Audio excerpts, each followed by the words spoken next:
Hi friends, welcome to IAS APPS TSP Lectures AP Economy series with next part.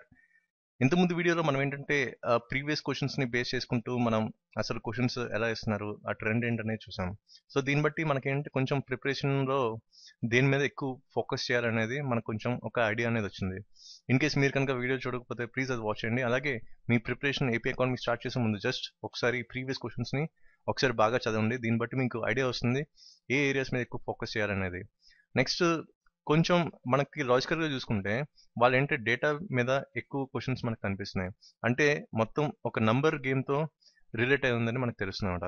అయితే మనకి ఈ data అనేది చాలా ఎక్కువ ఉంటుంది కాబట్టి ఇండియన్ ఎకానమీలో కానీ ఏపీ ఎకానమీలో కానీ ఇవన్నీ గుర్తుపెట్టుకోవడం చాలా కష్టం. కానీ దీనికి ఒక సొల్యూషన్ ఉంది. అదేంటంటే నంబర్ నిమోనిక్స్. ఈ నంబర్ నిమోనిక్స్ ద్వారా మీరు ఎలాంటి డేటా అయినా సరే ఈజీగా గుర్తుపెట్టుకోవచ్చు.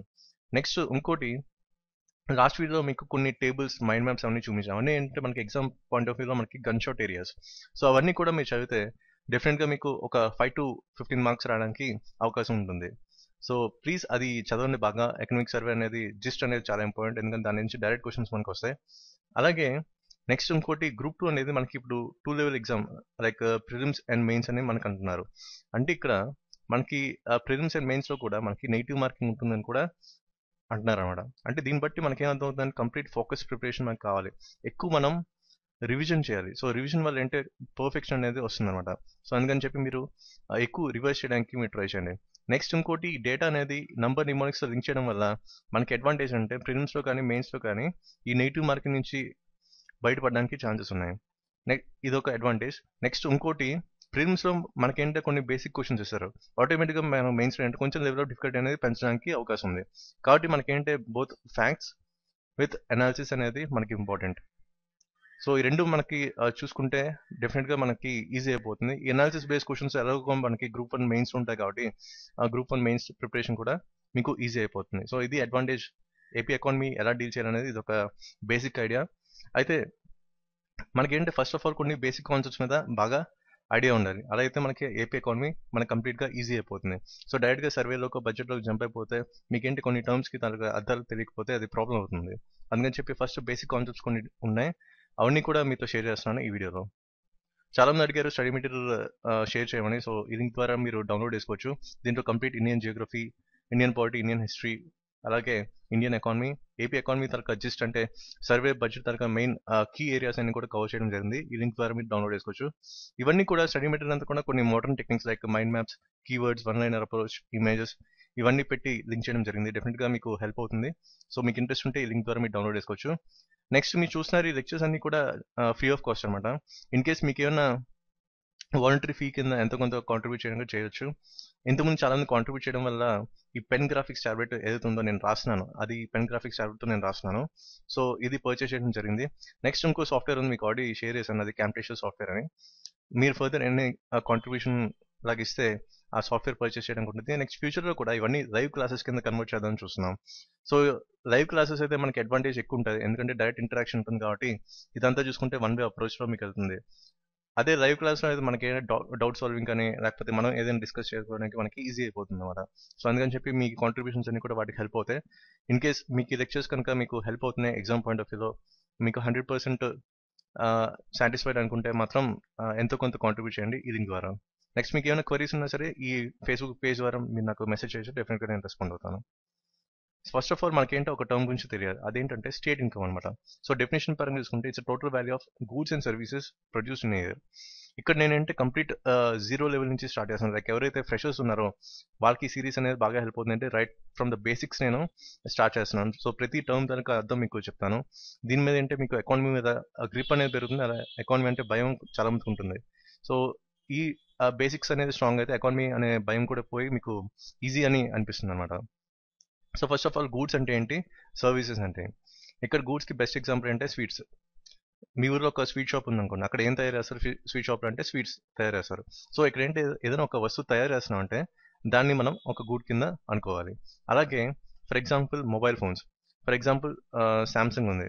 సామ్సంగ్ వాళ్ళు ఏంటో మొబైల్ ఫోన్స్ తయారు చేస్తున్నారు. సో వాళ్ళ మ్యానుఫ్యాక్చరింగ్ యూనిట్ ఎక్కడ ఉంటుంది, కానీ మనం ఏంటంటే ఆల్ ఓవర్ ఇండియా మనం పర్చేస్ చేస్తున్నాం. ఇన్ కేస్ మీకు mobile phone Samsung S7 Edge లాంటిది ఏదైనా ప్రాబ్లం వచ్చింది అనుకోండి, అప్పుడు మనం వెంటనే ఎక్కడికి వెళ్తాం, సర్వీస్ సెంటర్కి వెళ్తాం, లేకపోతే సర్వీస్ పాయింట్కి వెళ్తాం. సో ఇక్కడ ఏంటి, వస్తువు ఎక్కడో దగ్గర తయారు చేయబడుతుంది, కానీ సర్వీస్ అనేది మీకు దగ్గరలో ఉన్న ఊర్లో ఏదో ఒక బ్రాంచ్ ఉంది, అక్కడ ఇస్తున్నాం. సో ఇక్కడ గూడ్ అనేది ప్రొడక్షన్ జరుగుతుంది, కానీ ఇక్కడ ఏదైనా ప్రాబ్లమ్స్ మీరు ఎక్కడికి వెళ్తున్నారు, సర్వీస్ సెంటర్కి వెళ్తున్నారు, అంటే ఇక్కడ మీకు సర్వీస్ ఇవ్వడం జరుగుతుంది. సో ఇది జస్ట్ లింక్ ఒక గూడ్కి ముందు, ఒక గూడ్కి ఏదైనా ప్రాబ్లం వచ్చిన తర్వాత అన్నారు. అంటే గూడ్స్ అండ్ సర్వీస్ అన్ని కూడా మనకి ప్రతిదీ కూడా లింక్ అయి ఉంటుంది. సో ఎక్కడైనా ఒక వస్తువు ఉందంటే దానికి ఆటోమేటిక్గా ఏదో ఒక పాయింట్లో మనకి సర్వీస్ లాగా మనకి కనిపిస్తుంది అన్నమాట, ఏదైనా ప్రాబ్లం వస్తే. అంటే ఇది మెయిన్ గూడ్స్ అండ్ సర్వీస్ అంటే ఒక మొబైల్ ఫోన్తో మీకు లింక్ చెప్పాను. కానీ సాలిడ్గా మనకి ఎగ్జాంపుల్స్ చెప్పాలంటే మనకి సర్వీస్ అంటే మనకి బెస్ట్ ఏంటి, బ్యాంకింగ్ అనమాట. మనకు తెలుసు ఆంధ్ర బ్యాంక్, SBI అని ఉంటాయి. సో వీళ్ళ ద్వారా బ్యాంకింగ్ అనే సర్వీస్ని మనం తీసుకుంటున్నాం. అలాగే మనకి ఎడ్యుకేషన్. సో దీనికి బెస్ట్ ఎగ్జాంపుల్ అంటే మీరు ఏదో ఒక కోచింగ్ సెంటర్ జాయిన్ అయ్యారు, దానికేంటి మీరు ఎంతో కొంత ఫీ పే చేస్తున్నారు. ఎందుకు పే చేస్తున్నారు, వారు ఎడ్యుకేషన్ అనే సర్వీస్ మీకు ఇస్తున్నారు కాబట్టి మీరు ఆ కోచింగ్ సెంటర్కి మనీ పే చేస్తున్నారు. సో అది ఒక సర్వీస్ అనమాట. సో ఇది బేసిక్ ఎగ్జాంపుల్స్ మనకి గూడ్స్ అండ్ సర్వీస్కి. ఇవన్నీ కూడా మనకి గూడ్స్, ఇవన్నీ కూడా మనకి సర్వీస్కి ఎగ్జాంపుల్స్. అయితే ఈ టోటల్ గూడ్స్ అండ్ సర్వీస్ యొక్క ఫైనల్ వాల్యూ ఏదైతే ఉందో, అంటే ఒక ఇయర్లో ఎంతైతే ప్రొడ్యూస్ అవుతుందో అంతా కూడా మనం స్టేట్ ఇన్కమ్ కింద తీసుకుంటాం. చూస్తుంటే ఇదంతా చాలా కాంప్లికేటెడ్ అనిపిస్తుంది, కానీ దీన్ని మనం ఇంకా సింప్లిఫై చేద్దాం, లైక్ లేమన్ లాంగ్వేజ్లోకి మనం వచ్చేద్దాం అనమాట. సో కంప్లీట్ ఎకానమీ అంటే ఐడియా లేని వాళ్ళకి కొంచెం సింప్లిఫై చేస్తాను. ఇక్కడ ఏంటంటే total money earned with in a state. So ఇక్కడ మీకు ఆల్రెడీ కీవర్డ్ ఉంది మనకి, ఏంటంటే స్టేట్ ఇన్కమ్. అంటే ఏదైతే మనం మనీ ఎర్న్ చేస్తున్నామో with in the boundaries of the state, అది మనం స్టేట్ ఇన్కమ్ కింద తీసుకుంటాం. అంటే మన ఆంధ్రాలో ఏ ఎకనమిక్ యాక్టివిటీ, అది జాబ్ కావచ్చు, బిజినెస్ కావచ్చు, ఏదైనా అవ్వచ్చు. సో ప్రతి ఒక్కరు పనిచేసిన ప్రతి ఒక్కరు మనీ ఎర్న్ చేస్తారు కాబట్టి ఏ యాక్టివిటీ ద్వారా అయినా మనీ ఎర్న్ చేస్తున్నాం అదంతా కూడా మనకి స్టేట్ ఇన్కమ్లోకి వచ్చేస్తుంది. సో ఇదంతా కూడా స్టేట్ ఇన్కమ్ అంటే ఏంటి, with in the boundaries of the state అంటే ఏదైనా సరే ఆంధ్ర రాష్ట్రం లోపల మనం ఎంతైతే ఎర్న్ చేస్తున్నాం అదంతా కూడా మనకి స్టేట్ ఇన్కమ్లోకి వచ్చేస్తుంది. సో ఇది స్టేట్ ఇన్కమ్ అంటే బేసిక్ ఐడియా. నెక్స్ట్ కొన్ని కాన్సెప్ట్స్ ఉంటాయి స్టేట్ ఎకానమీ రిలేటెడ్ చేస్తాం, ఏంటంటే income accruing and income originating. First of all మనకి ఇన్కమ్ ఎక్రూయింగ్ అంటే ఏంటి చూద్దాం. ఫర్ ఎగ్జాంపుల్ మీరు ఒక గవర్నమెంట్ ఎంప్లాయీ అనుకోండి. ఇప్పుడు ఏంటి, జనవరి నుంచి మీరు డిసెంబర్ దాకా ఒక శాలరీ అనేది తీసుకుంటారు, అదే ఫిక్స్డ్ శాలరీ అనమాట. కానీ మధ్యలో చూసుకుంటే మనకి డిఏ ఉంటుంది. అంటే ఇక్కడ జనవరి టు డిసెంబర్ మీకు రెగ్యులర్గా మీకు కొంత మనీ అనేది వస్తుంది, అంటే శాలరీ ఫామ్లో మీకు మనీ అనేది వస్తుంది. అలాగే 6 మంత్స్కి మనకి డిఏ అనేది చేంజ్ అవుతుంది. ఫర్ ఎగ్జాంపుల్ డిఏ అనేది పెరుగుతుంది, జనరల్గా డిఏ పెరుగుతూ తగ్గుతుంటుంది, కానీ డిఏ ఈ కేసులో పెరుగుతుందని తీసుకున్నాం. దీన్ని బట్టి ఏంటంటే మీకు శాలరీలో కొంత పర్సంటేజ్ అనేది పెరుగుతుంది. అంటే ఇక్కడ ఏంటంటే ఇంక్రీజింగ్ అమౌంట్స్ ఓవర్ టైం అనమాట. సో ఇది బేసిక్గా ఇన్కమ్ ఎక్రూయింగ్ అంటే ఏదైతే శాలరీ పరంగా మీరు మనీ అనేది ఎర్న్ చేస్తున్నారో ఒక రెగ్యులర్ టైంలో, అంటే మంత్లీ బేసిస్లో, అలాగే 6 మంత్స్ తర్వాత కొంత ఇంక్రీజ్ అవుతుంది, అంటే ఓవర్ టైం అనమాట. ఓవర్ టైం మనం 6 మంత్స్ ఫ్రేమ్ కింద తీసుకున్నాం. సో ఇదంతా కూడా మనకి ఏంటంటే ఇన్కమ్ ఎక్రూయింగ్ వస్తుంది అనమాట. అదే ఇది అంతా కూడా మనకేంటి ఇండివిజువల్ లెవెల్లో మీకు జస్ట్ ఎగ్జాంపుల్. అదే మనకి టోటల్గా తీసుకుంటే మన స్టేట్ సిటిజన్స్, అంటే మన ఆంధ్ర సిటిజన్స్ ఎంతైతే ఎర్న్ చేస్తున్నారో గూడ్స్ అండ్ సర్వీస్ నుంచి, దాని తాలూకా టోటల్ వాల్యూ అనేది మనకి ఇన్కమ్ ఎక్రూయింగ్ కింద వస్తుంది అనమాట. ఇక్కడ మనం ఫోకస్ చేయాల్సిన కీవర్డ్ ఏంటంటే స్టేట్ సిటిజన్స్. దీన్ని మీకు కొంచెం ఎలాబొరేటివ్గా మీకు చెప్తాను. ఇక్కడ స్టేట్ సిటిజన్స్ అంటే ఫర్ ఎగ్జాంపుల్ స్టేట్ సిటిజన్స్ మన ఆంధ్ర సిటిజన్స్. ఫర్ ఎగ్జాంపుల్ మా ఫ్రెండ్ ఒకడు హిమాచల్ ప్రదేశ్లో వర్క్ చేస్తున్నాడు, ఒక ప్రైవేట్ జాబ్ చేస్తున్నాడు, దాని ద్వారా కొంత మనీ అయితే ఎర్న్ చేస్తున్నాడు. సో అది మనం ఇన్కమ్ ఎక్రూయింగ్ కింద తీసుకుంటాం, అంటే ఇది ఇంటర్ స్టేట్ ఇన్కమ్ అని లెక్క అనమాట. అలాగే state citizen income in other country. For example ఇంకో ఫ్రెండ్ దుబాయ్లో వర్క్ చేస్తున్నాడు, అక్కడ కూడా తిను మనీ ఎర్న్ చేస్తున్నాడు అనమాట, ఒక జాబ్ చేస్తూ. ఇది కూడా మనకి ఏంటంటే ఇన్కమ్ ఎక్రూయింగ్ తీసుకుంటాం, అంటే ఇంటర్ స్టేట్ ఇన్కమ్ కానీ ఇంటర్ కంట్రీ ఇన్కమ్ కానీ లేకపోతే విత్ ఇన్ ద స్టేట్ కానీ, ఇవన్నీ కూడా మనకి ఏంటంటే ఇన్కమ్ ఎక్రూయింగ్లోకి తీసుకోవాలి. సో టోటల్ ఓవరాల్ వ్యూ చూసుకుంటే income generated by state citizens, అంటే ఆంధ్ర సిటిజన్స్ ప్రపంచంలో ఎక్కడైనా సరే మనీ ఎర్న్ చేస్తుంటే అదంతా కూడా మనకి ఇన్కమ్ ఎక్రూయింగ్ వస్తుంది. అంటే ఇక్కడ చూసుకుని డెఫినేషన్ పాయింట్ ఆఫ్ వ్యూ, ఇక్కడ ఇన్ అదర్ స్టేట్ అంటే మనకి హిమాచల్ ప్రదేశ్, అలాగే అదర్ కంట్రీ అంటే మనకి దుబాయ్ అనుకోండి. సో ఇవన్నీ కూడా మనకి ఏంటంటే ఇన్కమ్ ఎక్రూయింగ్లో వచ్చేస్తుంది అనమాట. So income accruing is equal to state income plus inter state income. So ఇదంతా కూడా మనకి ఇన్కమ్ ఎక్రూయింగ్ వస్తుంది. స్టేట్ ఇన్కమ్ అంటే మీకు ఆల్రెడీ తెలుసు, income within the state అంటే within the boundaries of the state అని. అలాగే ఇంటర్ స్టేట్ అంటే మీకు తెలుసు Himachal Pradesh, and inter country income అంటే మనకి దుబాయ్ అని తీసుకోండి. సో నెక్స్ట్ మనం చూసుకుంటే ఇన్కమ్ ఒరిజినేటింగ్. సో ఇక్కడ ఆరిజిన్ అనే వర్డ్ మీద మనం ఫోకస్ చేయాలి. సో ఇక్కడ ఆరిజిన్ అంటే నథింగ్ బట్ ఏపీ అనమాట. జస్ట్ ఇది లింక్ చేసుకుంటే మీకు ఈ టర్మ్ తరక అర్థమైతే తెలిసిపోతుంది. ఇక్కడ ఏంటంటే ఇన్కమ్ ఆరిజినేటింగ్ అంటే income of the value of goods and services produced in a state in year with in the 4 geographical boundaries of the state. అంటే మళ్ళీ మీకు స్టేట్ ఇన్కమ్ లాగే మీకు తెలుస్తుంది, ఎందుకంటే with in the boundaries with in the state అంటున్నారు కాబట్టి is nothing but state income అంటారు. ఇన్కమ్ ఒరిజినేటింగ్ అంటే ఏం లేదు, income originating is equal to state income. So దీంట్లో మనకి ఏంటంటే inter state income like Himachal Pradesh income, కానీ మా ఫ్రెండ్ అయితే ఎవరు వర్క్ చేస్తున్నారు అక్కడ హిమాచల్ ప్రదేశ్లో, ఆ ఇన్కమ్ దీంట్లో మనం క్యాలిక్యులేట్ చేయం, దీంట్లోకి మనం తీసుకోం. అలాగే ఇంటర్ కంట్రీ ఇన్కమ్, ఇక్కడ మీకు ఆల్రెడీ చెప్పినట్టు దుబాయ్ ఎగ్జాంపుల్, దీన్ని కూడా మనం తీసుకోమన్నమాట. Inter state inter country incomes రెండు కూడా మనకం ఇన్కమ్ ఆరిజినేటింగ్ లో మనం తీసుకోం. ఇక్కడ ఆరిజిన్ అంటే ఏపీ, ఏపీ అంటే within the geographical boundaries of state అని, అంటే సింపుల్ గా మనకి ఏంటి స్టేట్ ఇన్కమ్. సో ఇది ఇన్కమ్ ఆరిజినేటింగ్ అనేది కాన్సెప్ట్. నెక్స్ట్ చూసుకుంటే జిఎస్డిపి. ఇక్కడ జిఎస్డిపి అంటే ఏంటంటే gross state domestic product. Already మీకు జీడిపి గురించి నేషనల్ ఇన్కమ్ లో కవర్ చేయడం జరిగింది. ఇన్ కేసు మీరు కనుక చూడకపోతే ప్లీజ్ అది వాచ్ చేయండి. ఇక్కడ ఏంటంటే total volume of all goods and services produced with in the boundaries of the state during a given period of time accounted without duplication. ఇక్కడ డూప్లికేషన్ అంటే మీకు డబుల్ కౌంట్ గురించి మీకు ఆల్రెడీ చెప్పాను. సో ఇక్కడ డూప్లికేషన్ అంటే డబుల్ కౌంట్ అనమాట. అంటే ఇక్కడ ఏదైతే గూడ్స్ అండ్ సర్వీస్ మనం ప్రొడ్యూస్ చేస్తున్నామో with in the geographical boundaries అనమాట, ఏదైతే ఆంధ్రదేశం లోపల మనం ఏదైతే total volume goods and service నుంచి మనం ప్రొడ్యూస్ చేస్తున్నామో అంతా కూడా మనకి జిఎస్డిపిలోకి వస్తుంది. అంటే ఇక్కడ పీరియడ్ ఆఫ్ టైం అంటే ఫర్ ఎగ్జాంపుల్ ఒక సంవత్సరం అనుకోండి. సో ఒక సంవత్సరంలో టోటల్ జిఎస్డిపి అనేది ఎలా క్యాలిక్యులేట్ చేస్తాం, it's total volume of all goods and services produce within the boundaries of the state. అయితే ఇక్కడ మనం ఫోకస్ చేయాల్సిన కీవర్డ్ ఏంటంటే అకౌంటెడ్ వితౌట్ డూప్లికేషన్. ఎలాంటి డూప్లికేషన్ లేకుండా ఉంటేనే మనకి జిఎస్డిపి అనేది ఎగ్జాక్ట్గా వస్తుంది. నెక్స్ట్ ఇంకోటి ఏంటి, with in the boundaries of the state. So just state income కూడా మనకి ఏంటి విత్ ఇన్ ద బౌండరీస్, అలాగే ఇన్కమ్ ఆరిజినేటింగ్ కూడా విత్ ఇన్ ద బౌండరీస్, అలాగే జిఎస్డిపి కూడా విత్ ఇన్ ద బౌండరీస్ అనమాట. సో మిగతా టర్మ్స్ అంతా మనకి కామన్ గానే ఉంటాయి. Total value of all goods and services produce with in year. అయితే స్టేట్ ఇన్కమ్, ఇన్కమ్ ఆరిజినేటింగ్, అలాగే జిఎస్డిపి ఇవన్నీ కూడా with in the boundaries of state. ఇది ఒకటి కామన్ థింగ్ మనం గుర్తుపెట్టుకోవాల్సింది. నెక్స్ట్ ఈ మ్యాక్రో ఎకనామిక్ అగ్రిగేట్స్, ఇది మనకి ఎగ్జామ్ పాయింట్ ఆఫ్ వ్యూ చాలా ఇంపార్టెంట్, ఎందుకంటే దీని నుంచి మనకి డైరెక్ట్ క్వశ్చన్స్ వస్తాయి. For example GSDP at current price formula ఏంటి, gross value added plus product taxes minus product subsidies. First మనకి ఏంటంటే ఈ ప్రోడక్ట్ ట్యాక్సెస్ అంటే ఏంటో చూద్దాం, అలాగే ప్రోడక్ట్ సబ్సిడీస్ అంటే ఏంటో చూద్దాం. నెక్స్ట్ మనం జీవీఏ గ్రాస్ వాల్యూ యాడెడ్ ఏంటో చూద్దాం. సో ఫస్ట్ అంటే మనకి ప్రోడక్ట్ ట్యాక్సెస్ నేను సింపుల్ గా నేను ప్రొడక్షన్ ట్యాక్సెస్ అన్నాను. ఫర్ ఎగ్జాంపుల్ మీకు ఒక గ్రానైట్ ఇండస్ట్రీ ఉంది. సో కంపల్సరీ మీరు ఏంటి ప్రొడక్షన్ ట్యాక్సెస్ పే చేయాలి. అవి ఏంటంటే stamp duties and property taxes. ఇవేంటే ప్రొడక్షన్ ట్యాక్సెస్ కి మీకు బెస్ట్ ఎగ్జాంపుల్స్ అనమాట. సో డెఫినెట్ గా మీకు ఏంటంటే ప్రొడక్ట్ ట్యాక్సెస్ కింద స్టాంప్ డ్యూటీస్ అలాగే ప్రాపర్టీ ట్యాక్సెస్ పే చేయాలి. అలాగే మీకు ఏంటంటే production subsidies. So product subsidies అన్న ప్రొడక్షన్ సబ్సిడీస్ అన్న ఇంచుమించు ఒకటే సిమిలారిటీ ఉంటుంది. సో ఇక్కడ ఏంటి subsidies to labour, capital and investment, ఇవన్నీ కూడా మీకు నేషనల్ ఇన్కమ్ వీడియోలో కవర్ చేయడం జరిగింది. ఇన్ కేసు మీరు కనుక చూడకపోతే అది ప్లీజ్ అది వాచ్ చేయండి. అంటే ఇవన్నీ కూడా మనకి ప్రొడక్షన్ సబ్సిడీస్ కింద తీసుకుంటాం. అంటే లేబర్కి ఏదైతే ఉందో, క్యాపిటల్కి, ఇన్వెస్ట్మెంట్కి ఎంతెంత సబ్సిడీ ఫామ్లో ఇన్వెస్ట్ చేస్తున్నాం అదంతా కూడా మనకి ప్రొడక్షన్ సబ్సిడీస్లోకి వస్తుంది అనమాట. నెక్స్ట్ ఇంకో టర్మ్ ఏంటంటే మనకి గ్రాస్ వాల్యూ యాడెడ్. ఇక్కడ గ్రాస్ వాల్యూ యాడెడ్ అంటే value of all final goods and services produce by all sectors of the economy. ఇక్కడ ఆల్ సెక్టర్స్ అంటే ఏం లేదు, public sector, private corporate sector and household sector అనమాట. ఇదేంటి contribution of GV at current basic prices.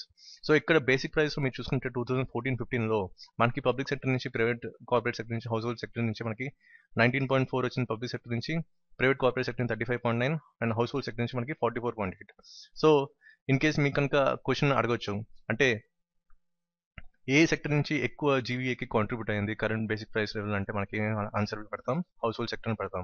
అంటే ఇక్కడ ఈ 3 sectors నుంచి టోటల్ గూడ్స్ అండ్ సర్వీస్ ఏదైతే ప్రొడ్యూస్ అయ్యి దాని తర్వాత టోటల్ వాల్యూ అనేది దీంట్లోకి వస్తుందంటే గ్రాస్ వాల్యూ యాడెడ్లోకి వస్తుంది. అంటే ఇది sector wise, individual sector wise మనకి డేటా అనేది వస్తుంది. సో దీనివల్ల మనకేంటే జిఎస్డిపి ఎస్టిమేషన్ అనేది ఈజీ అయిపోతుంది, అంటే పర్ఫెక్ట్గా మనకి క్యాలిక్యులేషన్ అనేది వస్తుంది అనమాట.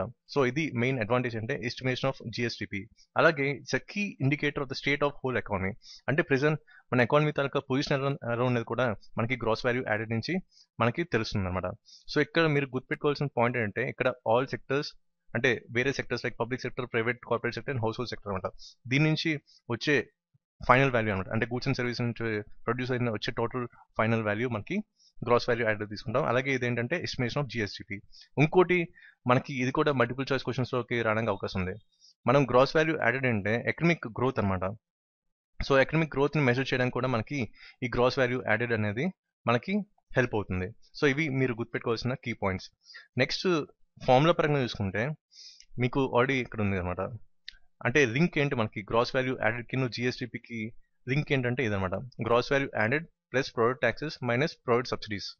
సో ఇంకొంచెం డీప్గా వెళ్తే ఇక్కడ గ్రాస్ వాల్యూ యాడెడ్ అనేది ఇప్పుడు మనం కరెంట్ బేసిక్ ప్రైస్ కింద తీసుకుంటాం. ఇక్కడ కరెంట్ బేసిక్ ప్రైస్ అంటే ఓన్లీ ఇండస్ట్రీకి అనమాట. ఓన్లీ ఇండస్ట్రీ వరకే ఉంటుంది. మీకు చెప్పినట్టు మీకు గ్రానైట్ ఇండస్ట్రీ ఉంది. ఫర్ ఎగ్జాంపుల్ ఇదేంటి జెడ్ బ్లాక్ గ్రానైట్ అనమాట, మీరు ప్రొడ్యూస్ చేశారు అంటే ఇక్కడ మనకి ఫస్ట్ టర్మ్ అంటే మనకి గ్రాస్ వాల్యూ యాడెడ్.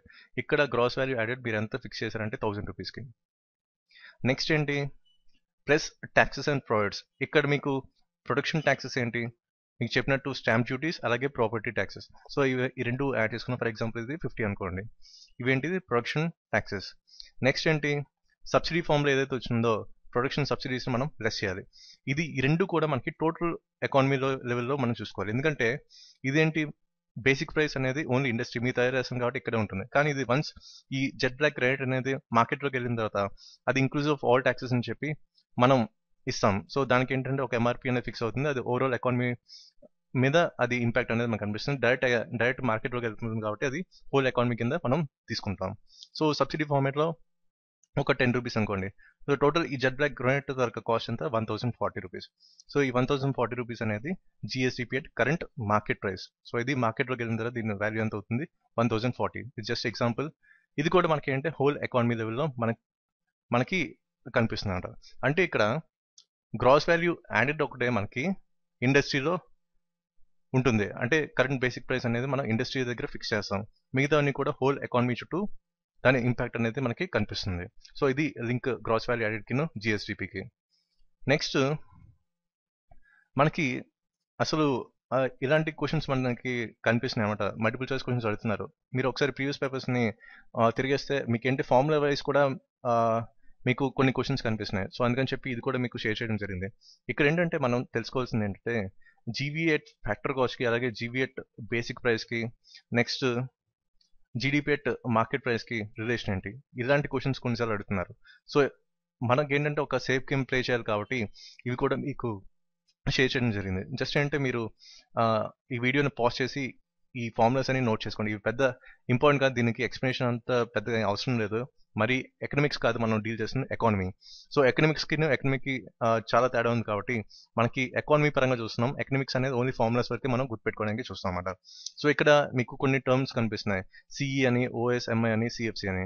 ఇక్కడ సిఈ అంటే మనకి ఏంటంటే కాంపెన్సేషన్ ఆఫ్ ఎంప్లాయీస్, అలాగే ఓఎస్ అంటే ఆపరేటింగ్ సర్ప్లస్, ఎంఐ అంటే మిక్స్డ్ ఇన్కమ్, సిఎఫ్సి అంటే కన్జంప్షన్ ఆఫ్ ఫిక్స్డ్ క్యాపిటల్.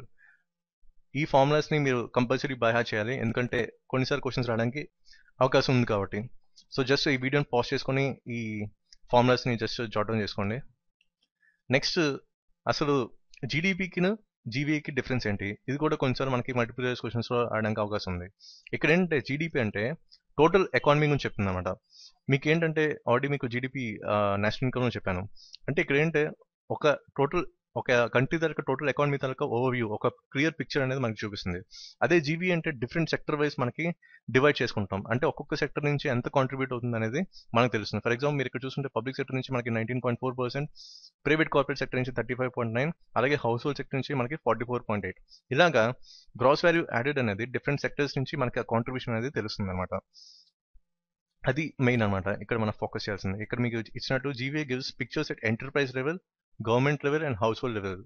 అంటే ఇక్కడ గవర్నమెంట్ అంటే పబ్లిక్ సెక్టర్, ఇక్కడ ప్రైవేట్ సెక్టర్, ఇదేమో మనకి హౌస్ హోల్డ్ సెక్టర్ అనమాట. అంటే సింపుల్గా చెప్పాలంటే జీడిపి అంటే ఏంటి, టోటల్ అనమాట. Total gross value added of all enterprises, government and households. అంటే 3 సెక్టర్స్ నుంచి వచ్చే టోటల్ జీవీఏ అని మనం జీడిపి కింద తీసుకుంటాం అనమాట.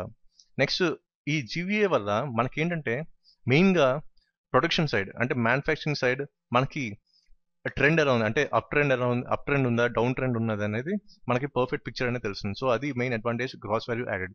నెక్స్ట్ ఈ 3 సెక్టర్స్ ఉన్నాయి చూసారా, అంటే public sector, private corporate sector and household sector దాకా పర్ఫార్మెన్స్ ఎలా ఉంది, ఎంత కాంట్రిబ్యూట్ అవుతున్నాయి కూడా మనకి జీవీఏ వల్ల తెలుస్తుంది. సో ఇది మెయిన్గా గ్రాస్ వాల్యూ యాడెడ్ వల్ల అడ్వాంటేజ్. సో టోటల్ చెప్పాలంటే జీడిపి అనేది it's a GVA of all enterprises, government and house holds. So ఇది మనం ఎక్కువ ఫోకస్ చేయాల్సింది. ఇప్పుడు GDP and GVA taluka growth rate చూసుకుంటే 2015-16లో, సో జీడిపి తాలూకా గ్రోత్ రేట్ ఎంత ఉందంటే 2015-16లో మనకి 7.6% ఉంది. ఇది కూడా మీరు గుర్తుపెట్టుకోవాలి. ఇలాంటివి కూడా మనకి మల్టిపుల్ చాయిస్ క్వశ్చన్స్ రావడానికి అవకాశం ఉంది. అదే ఇప్పుడు మీ జీవీఏ బేసిక్ ప్రైసెస్, ఇది కూడా 2011-12 బేస్ కింద తీసుకున్నారు. ఇక్కడ దీని తాలూకా గ్రోత్ రేట్ ఎంత ఉంది 2015-16లో మనకి 7.3% అనమాట. సో ఇది కూడా మనకి ఇంపార్టెంట్ ఎగ్జామ్ పాయింట్ ఆఫ్ వ్యూలో ఈ డేటా అనేది కొంచెం గుర్తుపెట్టుకోవడానికి ట్రై చేయండి. నెక్స్ట్ చూసుకుంటే ఎందుకు ఇదంతా మెయిన్ అంటే, మనకి లాస్ట్ ఇయర్ ఒక న్యూస్ వచ్చింది. ఇక్కడ ఏంటంటే India to change the way it measures the economic growth. ఇక్కడ సిఎస్ఓ అంటే సెంట్రల్ స్టాటిస్టిక్స్ ఆఫీస్ వీళ్ళేంటి గ్రోత్ని gross value added basic price ని రిఫరెన్స్ కింద తీసుకొని క్యాలిక్యులేట్ చేద్దామని చూస్తున్నారు. మీకు ఆల్రెడీ చెప్పాను ఎకనామిక్ గ్రోత్ని క్యాలిక్యులేట్ చేయడానికి జీవీఏ అనేది యూజ్ అవుతుందని చెప్పి. ఇంతకుముందు అంటే వీళ్ళు జీడిపి ఎట్ ఫ్యాక్టర్ కాస్ట్ని యూజ్ చేసేవారు, కానీ ఇప్పుడు జీవీఏ బేసిక్ ప్రైజెస్ యూజ్ చేస్తున్నారు. సో దీనివల్ల అంటే ఎకనామిక్ గ్రోత్ అనేది అంటే డెవలప్డ్ ఎకానమీస్తో కంపేర్ చేయడానికి మనకి ఈజీ అవుతుందని చెప్పి వీళ్ళు చేంజ్ చేయడానికి చూస్తున్నారు అనమాట. అదే ఈ మెథడ్ని ఎవరు రికమెండ్ చేశారంటే మనకి ఇది కూడా కొంచెం మనకి మల్టిపుల్ చాయిస్ క్వశ్చన్స్లోకి ఇంపార్టెంట్ కాబట్టి ఇది కూడా మీకు షేర్ చేయడం జరుగుతుంది. ఇక్కడ ఈ మెథడ్ని ఎవరు రికమెండ్ చేశారంటే United nations system of national accounts. ఇది ఎప్పుడంటే 2008లో. అలాగే ప్రణబ్ సేన్ కమిటీ. సో ఈ రెండు గ్రూప్స్ అనమాట, ప్రణబ్ సేన్ కమిటీ అలాగే United Nation system of national accounts, వీళ్ళు రికమెండ్ చేస్తుంది ఏంటంటే gross value at basic prices తీసుకోమని ఎకనామిక్ గ్రోత్ని క్యాలిక్యులేట్ చేయడానికి. సో దీనివల్ల అంటే ఇండియా తరక జీడిపి నంబర్స్ ఏదైతుందో అది డెవలప్డ్ నేషన్స్తో కంపేర్ చేయడానికి ఈజీగా ఉంటుంది. సో పర్ఫెక్ట్ క్యాలిక్యులేషన్ అనేది జరుగుతుందని చెప్పి వీళ్ళు రికమెండ్ చేయడం జరిగింది. అయితే ఎందుకు మనం జీడిపి అట్ ఫ్యాక్టర్ కాస్ట్ నుంచి గ్రాస్ వాల్యూ యాడెడ్ బేసిక్ ప్రైస్కి కన్వర్ట్ అయ్యాం? సో ఇది మీకు క్వశ్చన్, ఇది కొంచెం అనలైటికల్ క్వశ్చన్. జస్ట్ మీరు ఒకసారి లాజికల్గా ఆలోచించి చెప్పండి. ఇన్ కేస్ మీరు కనుక ఆన్సర్ దొరకకపోతే నేను మీకు నోట్స్ అనేవి షేర్ చేస్తాను, ఎందుకంటే ఇది చాలా broad concept. So complete coverage అనేది మీకు ఇవ్వడం జరుగుతుంది. ఇన్ కేస్ మీకు ఏం డౌట్ అయినా సరే నాకు అడిగిన నేను మీకు జస్ట్ ఒక ఎగ్జాంపుల్ ఫార్మాట్లో మీకు చెప్తాను. ఫస్ట్ మీరేంటే కింద కమెంట్ చేయండి, అసలు gross value at basic price ఎందుకు మనం తీసుకుంటున్నాం, జీడిపి అట్ ఫ్యాక్టర్ కాస్ట్ నుంచి దీనికి ఎందుకు డైవర్ట్ అయ్యామనేది జస్ట్ ఒకసారి కమెంట్ చేయండి. నెక్స్ట్ ఇప్పుడు చేంజ్ ఇన్ బేస్ ఇయర్ కూడా వీళ్ళు రికమెండ్ చేశారు. ఎవరంటే నేషనల్ స్టాటిస్టికల్ కమిషన్. సో సింపుల్గా చెప్పంటే మనకి ఎన్ఎస్సి బాండ్స్ ఉంటాయి, ఎన్ఎస్సి సర్టిఫికేట్స్ ఉంటాయి పోస్ట్ ఆఫీస్లో, అలాగే మీరు దీన్ని లింక్ చేసుకోవచ్చు. ఎవరు బేస్ ఇయర్ని చేంజ్ చేయమని రికమెండ్ చేశారంటే నేషనల్ స్టాటిస్టికల్ కమిషన్. వీళ్ళేంటి బేస్ ఇయర్ని ప్రతి 5 yearsకి ఒకసారి రివైజ్ చేయాలని చెప్పి వీళ్ళు అడ్వైస్ చేయడం జరిగింది. సో ఎందుకు ఈ న్యూ బేస్ ఇయర్ తరక సెలెక్షన్ జరిగిందంటే మనకేంటే ఒక సర్వే ఉంటుంది, అంటే ఇది ఎంప్లాయ్మెంట్ అన్ఎంప్లాయ్మెంట్ సర్వే. ఇది ఎప్పుడంటే మనకి ఒక 5 year పీరియడ్, అంటే క్విన్ ఇయర్ అంటే మనకి 5 year పీరియడ్ అనమాట. సో దీన్ని బేస్ చేసుకుంటూ మనకి అంటే న్యూ బేస్ ఇయర్ తరక సెలెక్షన్ అనేది జరుగుతుంది అనమాట. సో ఇవన్నీ కూడా చాలా వరకు ఫ్యాక్ట్స్, వీటిని మనం కంపల్సరీ మనం గుర్తుపెట్టుకోవాలి. సో ఫస్ట్ బేసిక్ చేంజ్ అని ఎవరు రికమెండ్ చేశారంటే ఎన్ఎస్సి, అలాగే ఎప్పుడు ప్రతి 5 yearsకి ఒకసారి రివైజ్ చేయమని చెప్పింది. ఎందుకంటే దేని బేస్ చేసుకుని అంటే మనకి ఎంప్లాయ్మెంట్ అన్ఎంప్లాయ్మెంట్ సర్వే. సో ఇది ఆ మెయిన్ లింక్ అనమాట. సో సింపుల్గా ఒక మైండ్ మ్యాప్లో చెప్పాలంటే ఫస్ట్ మనకి ఎన్ఎస్సి ఇది రికమెండ్ చేసింది బేసిక్ చేంజ్ చేయమని, తర్వాత ఎవ్రీ 5 yearsకి అన్ని ఎకనామిక్ ఇండిసెస్ ద్వారా ఈ బేసిక్ రివైజ్ చేయమని చెప్పారు. అలాగే ఈ సెలెక్షన్ ఆఫ్ బేస్ ఇయర్ అంటే కొత్త బేస్ దేని మీద క్రైటీరియాతో చేశారంటే ఎంప్లాయ్మెంట్ అన్ఎంప్లాయ్మెంట్ సర్వే. సో సింపుల్గా ఇది అనమాట మన స్ట్రక్చర్. నెక్స్ట్ మనం చూసుకుంటే కొన్ని నేషనల్ శాంపుల్ సర్వేస్ జరిగినాయి. ఇవి కూడా మనకి మల్టిపుల్ చాయిస్ క్వశ్చన్స్లో అడగడానికి అవకాశం ఉంది. ఇవి కూడా మనం బై హార్ట్ చేయాలి. ఫస్ట్ అంటే మనకి ఎంటర్ప్రైజ్ సర్వే. ఇది ఎప్పుడు చేశారంటే 2010-11లో చేశారు. నెక్స్ట్ అంటే ఎంప్లాయ్మెంట్ అన్ఎంప్లాయ్మెంట్ సర్వే 2011-12లో చేశారు. సో ఇది మనకి లింక్ ఇక్కడ కనిపిస్తుంది. సో ఎంప్లాయ్మెంట్ అన్ఎంప్లాయ్మెంట్ సర్వే ద్వారా మనకి న్యూ బేస్ ఇయర్ తరక సెలెక్షన్ అనేది జరుగుతుంది. నెక్స్ట్ ఇంకోటి ఏంటంటే ఆల్ ఇండియా డెప్ట్ అండ్ ఇన్వెస్ట్మెంట్ సర్వే. సో దీనివల్ల ఏంటంటే మనకి ఫార్మర్స్ తరక సిచ్యువేషన్ ఎలా ఉంది, అలాగే survey on land and livestock holdings అనమాట. సో దీన్ని ల్యాండ్ హోల్డింగ్స్ డిఫరెన్స్గా తీసుకొని వీళ్ళు ఏంటంటే agriculture census and livestock holdings ద్వారా మనకేంటే లైవ్ స్టాక్ సెన్సెస్. ఇది ఎప్పుడైందంటే అగ్రికల్చర్ సెన్సెస్ 2010-11లో, అలాగే లైవ్ స్టాక్ సెన్సెస్ ఎప్పుడైందంటే 2012లో. సో కంప్లీట్గా మనకి ఏంటంటే ఆల్ ఇండియా డెప్ట్ అండ్ ఇన్వెస్ట్మెంట్ సర్వే ఇది ఎప్పుడైందంటే 2013లో. పాపులేషన్ సెన్సెస్ ఎప్పుడైంది మీకు తెలుసు 2011. అయితే ఎందుకు ఇక్కడ సెన్సెస్ అని ఇచ్చారంటే సెన్సెస్ మీద కంపల్సరీ ఒక 1 or 2 క్వశ్చన్స్ మనకి ఎప్పుడు కనిపిస్తున్నాయి మనకి గ్రూప్ 2లో, అందుకని చెప్పి ఇవి కూడా మీకు షేర్ చేయడం జరిగింది. నెక్స్ట్ ఏంటంటే మనకి ఫైనల్గా తెలుసుకోవాల్సిన టర్మ్ ఎన్ఎస్టిపి, అంటే నెట్ స్టేట్ డొమెస్టిక్ ప్రోడక్ట్. ఇదంతా కామనే, అంటే జిఎస్టిపికి ఎన్ఎస్టిపికి అంతా కామనే, జస్ట్ ఒక పదం అనమాట. అదేంటంటే డెప్రిషియేషన్ లేకపోతే వేర్ అండ్ టియర్. మిగతా అంతా కామనే. Volume of all goods and services produce within the boundaries of the state. Within the boundaries of the state కూడా మీకు కామనే. During a given period of time after it in the wear and tear or depreciation accounted without duplication. So దీని అర్థం ఏంటంటే depreciation అంటే for example మీరు ఒక car కొన్నారు 2012లో, అప్పుడు ఏంటంటే దీని కాస్ట్ 1 lakh. కానీ మీరంటే కారు తరచుగా వాడుతున్నారు, రోజు వాడుతున్నారు, ఒక 30 కిలోమీటర్స్ ట్రావెల్ చేస్తారు. సో దీనివల్ల అంటే మెషినరీ అనేది టోటల్ దాని వాల్యూ అనేది డౌన్ అవుతుంది. సో మెషినరీ ఏంటంటే కొంచెం మీరు ఆ ఫంక్షనింగ్ అంతా కూడా తగ్గుతుంది కాబట్టి మైలేజ్ అవన్నీ ఆస్పెక్ట్స్ తీసుకున్నా సరే మనకేంటంటే కార్ తరకు వాల్యూ అనేది తగ్గిపోతుంది. ఫర్ ఎగ్జాంపుల్ మీరు వాల్యుయేషన్కి ఒక మెకానిక్ దగ్గర ఇప్పించారనుకోండి, 2013లో దీని కాస్ట్ ఎంత అవుతుంది? 90,000 అవుతుంది. కానీ అదే మీరు 2016లో దీని కాస్ట్ ఎంత అయింది అనుకోండి, ఒక 60,000 అయింది అనుకోండి. అంటే ఈ వాల్యూ అనేది డెప్రిషియేట్ అయింది. అంటే మీరు ఎక్కువ వాడడం వల్ల ఈ కార్ తరకు వాల్యూ అనేది తగ్గిపోయింది అనమాట. అంటే 2012లో 1 lakh ఉందంటే అది మనకేంటి, అది జిఎస్డిపి కింద తీసుకోవాలి. అదే 2016లో మనకి అదే కార్ తరకు వాల్యూ 60,000 ఉంది కాబట్టి ఇది మనకి ఎన్ఎస్డిపి కింద తీసుకోవాలి. ఇది సింపుల్ లాజిక్ అనమాట. సో సింపుల్గా ఎలా మీరు గుర్తుపెట్టుకోవచ్చు GSDP and NSDP. And that's it for this video. Maximum మీకు కవర్ చేయడం జరిగింది, కానీ ఫైనల్గా ఒక మైండ్ మ్యాప్ అనేది వదిలేసాను మ్యాక్రో ఎకనామిక్ అగ్రిగేట్స్లో. సో దీంట్లో మీకు ఏంటంటే ఎక్కువ మనకి నంబర్స్ కనిపిస్తున్నాయి. సో ఇవన్నీ కూడా మీరు ఎలా గుర్తుపెట్టుకోవాలి, నంబర్ నిమోనిక్స్ అని మీకు చెప్పాను. ఇది మీకు నెక్స్ట్ వీడియోలో చెప్తాను. కానీ జస్ట్ ఈ వీడియోలో ఏంటంటే మీకు జస్ట్ ఒక బేసిక్ ఇన్ఫర్మేషన్ మీకు చూపిస్తున్నాను.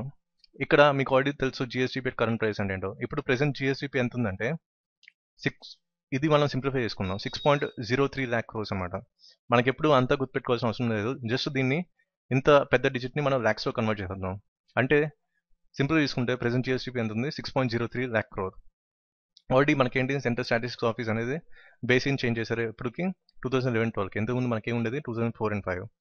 ఇప్పుడు జిఎస్డిపి కాన్స్టెంట్ ప్రైస్ తీసుకుంటే అది ఎంత ఉంది? 4.93 lakh crores. అలాగే స్టేట్ గ్రోత్ ఎంత ఉంది? 10.99%, అంటే ఆల్మోస్ట్ 11% అని. ఇండియాది ఎంత ఉందంటే 7.6%. ఇదేంటంటే మనకి కాన్స్టెంట్ ప్రైసెస్లో. Next gross value added at constant basic price ఎంత ఉంది? మనకి 4.55 lakh crore. అలాగే నెక్స్ట్ పర్ క్యాపిటల్ ఇన్కమ్ అయితే మీకు నెక్స్ట్ వీడియో చెప్తాను. So per capital income per చూసుకుంటే ఇది 1.07 lakh మనకు కనిపిస్తుంది అనమాట. సో ఇక్కడ మీరు ఎక్కువ ఫోకస్ చేయాల్సిందంటే కాన్స్టెంట్ ప్రైస్ అప్పుడు ఎంత ఉంది, అలాగే కరెంట్ బేసిక్ ప్రైస్ అప్పుడు మనకి ఎంత ఉందన్నమాట. సో ఇది మనం అవుట్పుట్ అనేది చూసుకోవాలి. అండ్ ఎంతెంత పర్సెంటేజ్ ఉందనేది మనం కొంచెం బై హార్ట్ చేయాల్సిన అవసరం ఉంది. కానీ ఇదంతా కూడా మనకి నంబర్ నిమోనిక్స్ ద్వారా మనం సింప్లిఫై చేసుకోవచ్చు. సో ఇది బేసిక్ థింగ్స్ ఇవన్నీ ఈ వీడియోలో మీకు కవర్ చేయడం జరిగింది. ఇవన్నీ కూడా టెక్నికల్ టర్మ్స్, కానీ మీరు ఈజీగా మీరు లింక్ చేసుకోవచ్చు. ఇవన్నీ కూడా మనకి ఎగ్జామ్ పాయింట్ ఆఫ్ వ్యూ బాగా హెల్ప్ అవుతాయి. ఇలాంటి ఫార్ములాస్ అన్ని కూడా డైరెక్ట్గా అడుగుతున్నారు. అయితే మల్టిపుల్ చాయిస్ క్వశ్చన్స్లో కూడా ఇవన్నీ మనకి బాగా హెల్ప్ అవుతాయి. సో ప్లీజ్ ఈ వీడియో మొత్తం ఒకసారి చూడండి. ఇన్ కేస్ మీకు ఏం డౌట్ అయితే నాకు అడగండి, డెఫినెట్గా మీకు హెల్ప్ చేస్తాను. So that's it for this video, and thank you for watching this video, and please subscribe to our channel IAS APPSC TSP Lectures. Thank you.